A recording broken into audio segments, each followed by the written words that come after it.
Sister Marisa Castillo from Hong Kong.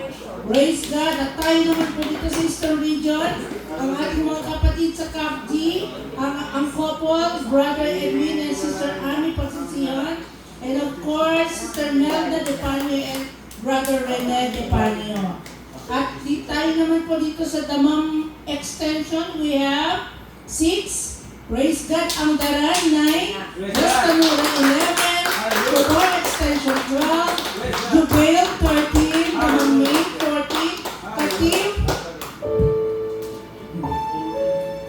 18. Praise God. Alhasa 24 at ang Cobor Main 28, a total of 135 bone watchers there today. So maraming salamat po sa ating mga visitors, sa ating 11 visitors, and in Eastern Region we have 124. Pagpalain po tayo ng ating Panginoon.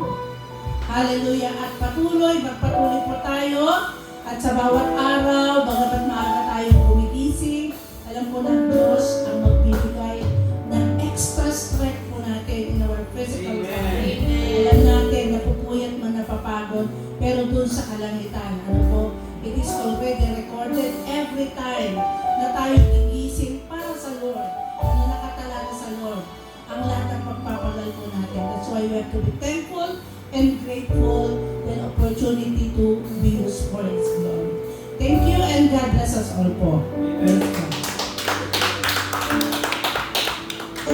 Sige po, minsan pa ibalik natin sa ating Diyos na buhay ang pinakamataas na papuri at pagsamba dahil pinaranas niya naman sa ating ang katagumpayan sa umagang ito.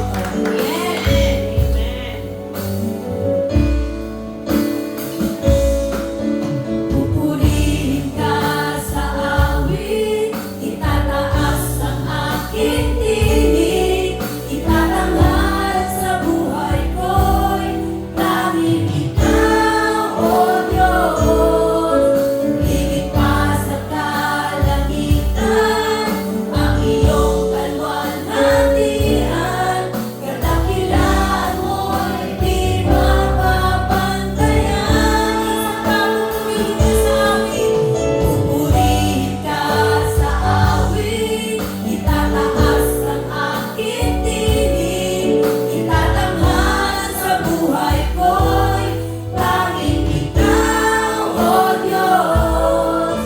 Higit pa sa kalangitan, ang iyong kalwalhatian, kadakilaan mo'y di mapapantayan. Kadakilaan mo'y di mapapantayan. Kadakilaan mo'y di mapapantayan.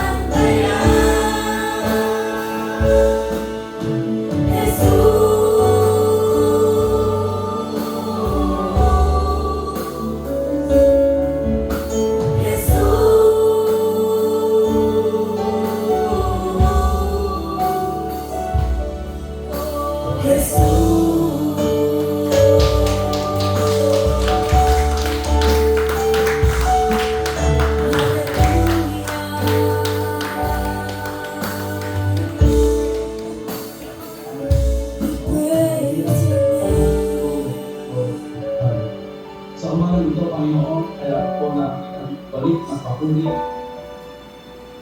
pagsamba, siyang mabutihan, siyang katapatan, na muli po ginawad po sa amin yung po 14 days of our Don't Watch, We Break of the Bread. Maraming po sa mga Panginoon at sa patuloy po namin pag-pagpapit sa iyo namin ito, O Diyos, ay lagi po namin kasama-sama. At sa umagang ito, Panginoon, kailangan po na pagpalain po namin ang lahat po ng mga anak po na ginamit sa umagang ito para po namin natin kaya. Pinapapala po namin, pinalaman sa iyo, O Diyos, kung sa lahat ang aming beloved Count Pastor na ginamit po, Panginoon, para po sa aming church exhortation, Heavenly Father God, sa aming pong prayer in the Spirit and in the Lord sa pananalangin. Ang patuloy po namin panalangin po Diyos sa buhay ng aming Count Pastor, patuloy po siyang pagpalain, patuloy po Panginoon ang pagpapalain sa kanyang ispong na awa. And in the Lord, I pray for protection, guidance and covering mercy be upon him, O God. And even Lord, seek to continue to stand in your very presence, O God. Patuloy mo namin pinagpapala at hayaan